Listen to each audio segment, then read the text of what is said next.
everybody. Welcome to Fireside Adoptees. We are holding a special event called Amplifying Advocacy Voices. We're super excited just to be able to introduce people who are really passionate and making a difference in their way for everybody in their specific area. So we are excited. This is our first time doing this specific kind of event, so hopefully there'll be more to come. And yeah, and our guests today are Lynelle Long from InterCountry Adoptee Voices. We have Dr. Barbara Sumner, and we also have Andrea Coates.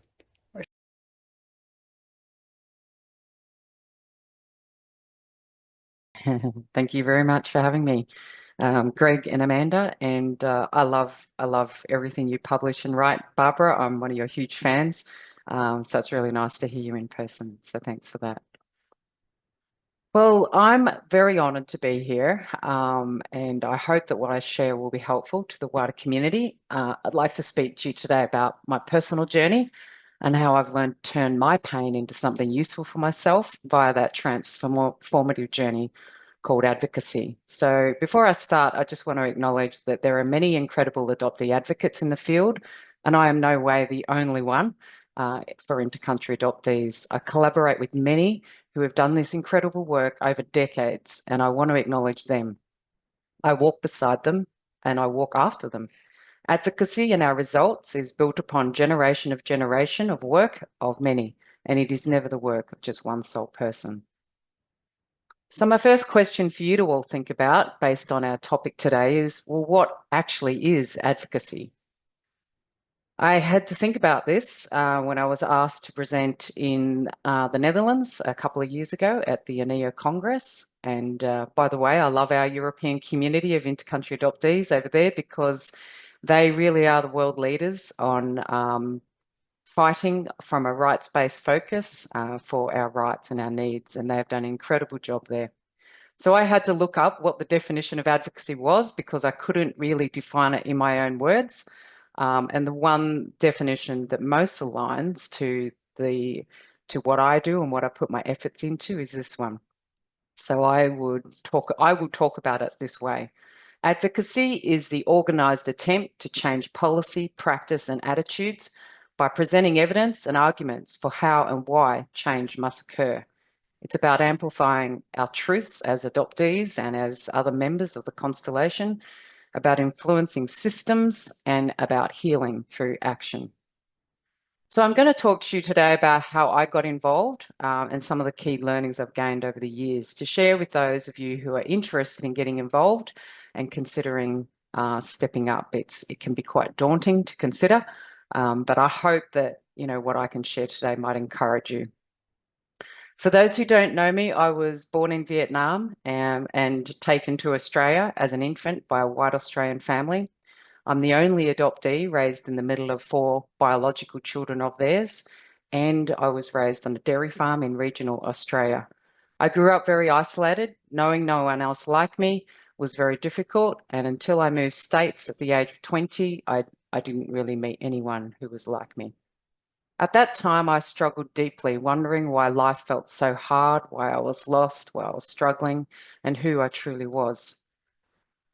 At one stage, while I was studying and working, one of my clients was a woman who attended the 12-step AA-based programs. Hers was actually Overeaters Anonymous. I actually attended as one of her supports, and I've realised the power of these groups. And I became curious if there was an equivalent support group for adoptees and Adoptees Anonymous, but I found nothing. I stumbled across some formal post-adoption services, the one here in New South Wales. I attended one of their group events, but it was mainly for white domestic adoptees. There was no one else in that whole group who looked like me or had the similar kind of experience, a person of colour, being born in another country that I was adopted to. So I asked that centre, were there any others like me? And they said, well, occasionally, yes, but they didn't really know if there was any specific support for us. So I gave them permission to pass on my contact details in case anyone else reached out, and hence began my journey of connecting to other intercountry, mostly transracial adoptees.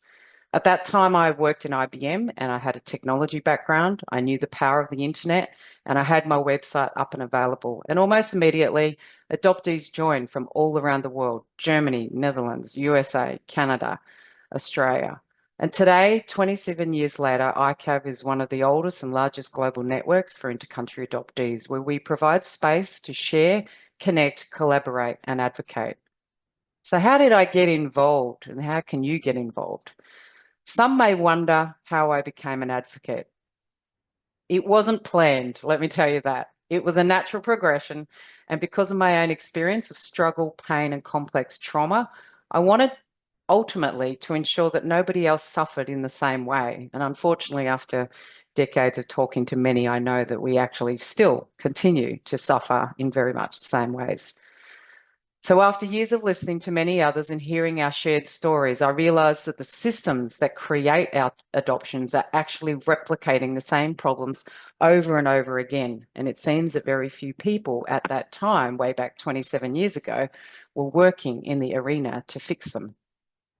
So over time, I came to understand that there is power in transforming my own pain into a purpose to create much needed change. I didn't need special qualifications to be an advocate. I just needed to start where I was, connecting with others, reclaiming my voice, that was a huge part, and using my strengths to speak about the truth, about what I knew and what I continue to learn about adoption and the systems that uphold it. So in the early days in Australia, this is an example of how I started. I encouraged fellow adoptees to participate in education processes, particularly in the assessment of prospective parents. We shared our lived experiences at these forums to help better educate future parents. This was our way of influencing the next generation of adoptees.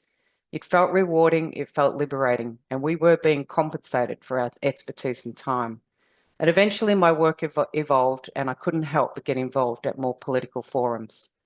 Back then in the early 2000s, InterCountry Adoptee Voices were pretty much invisible. And as ICAV grew, I started collecting and publishing our voices. Things like, for example, the perspective papers that I started very early, where I would gather multiple voices on topics like racism, changing our names, searching, returning to birth country. The process of harnessing our voices together en masse became the foundation of how I do my advocacy still today. I continue to centre our collective voices, and especially those most underrepresented and on the topics that nobody wants to hear about. So for me, advocacy has been a very healing journey. Meeting others like me, fellow adoptees and survivors, made me realise I'm not alone.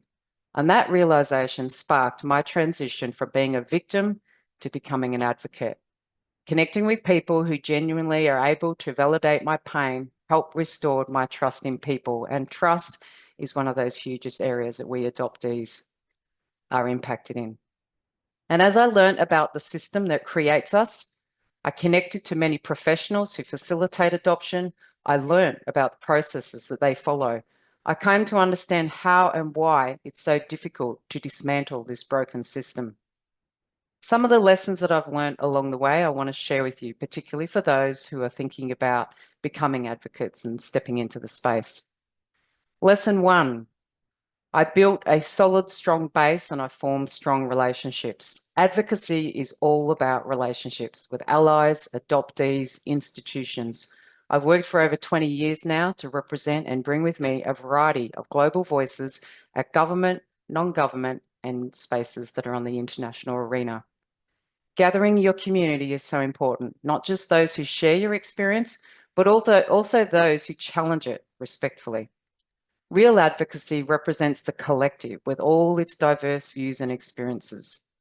I personally take an approach of connecting one-to-one with many adoptees and leaders in my network. That's taken years, and it helps to build trust and understanding, especially in times of conflict. Don't forget to find allies and collaborators, even those who are not part of the triad.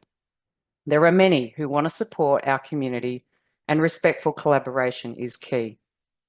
Lesson number 2 is to learn and understand the systems and have a strategy. And when I talk about systems, I mean the international frameworks, such as the Hague Convention. What is it for intercountry adoption? The UNCRC, the Enforced Disappearances Convention, the national laws of each of your countries, the key influences.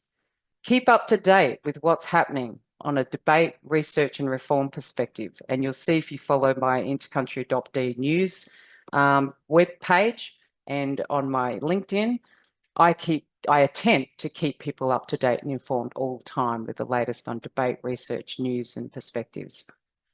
Advocate with integrity by challenging the systems, not the people.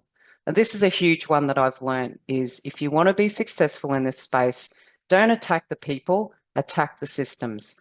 This means be respectful, be factual, be solution focused while maintaining a professional tone, even when you're emotionally impacted or it's an emotionally impactful topic. It's really important to learn when to speak up and when to listen. And it's really important to understand the levers of power, understand who makes the decisions or where they're made and how they're influenced, and try to find ways to get involved in there. Look for windows of opportunity, elections, reviews, reform proposals. And strategy does matter. So build your allies and build a team around you of people who can guide you if you don't know what to do. Lesson number 3, this is a huge one. Expect internal and external conflict. In the adoptee space, the bedrock of our shared experience, unfortunately, is trauma. It impacts everyone. And I've learned a new word lately because I used to describe this but didn't have the term. It's called lateral violence. And that's in these adoptee spaces of any groups with victims and survivors, we can turn on our own selves and we can fight internally. And this has probably been one of the hardest areas that I've had to deal with over many years. How to navigate that, how to survive it, how to be strong, how to stay connected to your own self and not be lost. So choose respectful dialogue over public takedowns. That is, learn to disagree respectfully. Know when to walk away or agree to disagree. Change needs many voices, not just one voice fighting everybody else. There's a lot of room in this space for all of us to have our different methods, our different approaches, and our different voices. And I just want to make sure that we are not naive to the costs of advocacy. So lesson number 4 is about understanding that being an advocate, sorry, lesson number 4 is about saying that being an advocate comes at a price personally. I expose myself all the time. I get judged. I get publicly attacked. I get targeted by my critics. Be mindful that not everyone in the advocacy space is healed or self-aware. It's also very frustrating too because the pace of change is always very, very slow. We are talking about dismantling a system that's been around in intercountry adoption spaces for 70 years, more for domestic spaces, and patience is definitely a virtue. Also, listening to countless painful stories from many survivors and victims can cause us vicarious trauma. That's why I stress the importance of self-care. Having mentors, professional supports, and passions outside of adoption are vital. For me, sport, a range of hobbies, my family life, they're very grounding. They offer me a space away from advocacy and helps me to restore balance. The burden of educating others, like what Barbara's doing, is very real. Just remember, you don't have to take on this burden. Only do it if it nourishes you. We do have to look after ourselves first, and you can't pour from an empty cup if you want to be in it for the long haul. So set firm boundaries, take breaks, and nurture your key relationships. This cause is important, but it's not your only responsibility. And lastly, meaningful advocacy grows with time, reflection, and humility. Advocacy is not just about speaking out, it's largely about transforming ourselves from within, but it's also about dealing with the systems and the processes that create and impact us from the outside. We become advocates because this is our life, our experience, and our communities matter. Together, we try to heal, grow, and we'd like to create the world that we wished we'd inherited. We carry not just our own pain, but the power to change what caused it. I invite each of you, wherever you are on your journey, to be part of that journey. Thank you very much for having me here today.